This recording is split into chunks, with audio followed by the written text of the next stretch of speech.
So there's limitations in our county zoning code on how much renewable energy you can generate on your one property. And so the zoning text amendment that we introduced removes that cap, raises it up to the level allowed by state law, and will allow nonprofits and churches and other folks to have big arrays of solar panels where they sell a share to their members or other investors, and so you can have more people participate in the green economy than you would otherwise.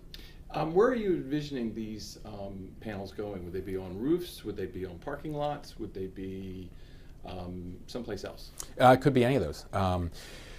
I was sponsor of a community solar bill in Annapolis before it passed several years ago when I was still in the state assembly. And back then, a lot of the discussion was to have owners of multifamily buildings, aka apartment buildings, storage facilities, warehouses, other folks like that, put panels on their roof and then sell shares to folks that work in that building or live in that building.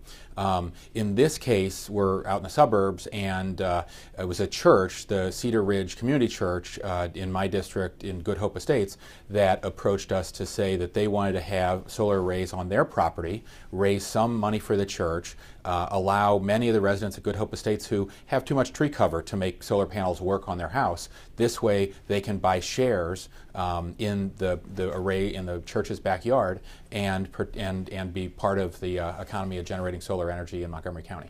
I would imagine some people would think some of these solar arrays are not the most beautiful thing to have in their neighborhoods.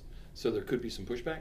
Well, maybe. We included some, I mean, we'll wait for the hearing to see how people feel about it, but we actually included some language in the ZTA that requires fencing around properties for particularly large ones, and coatings and other things like that to make sure that there was sort of no concern from neighbors. And that's based on language that's in place in some of the neighboring counties in Maryland, but outside Montgomery County.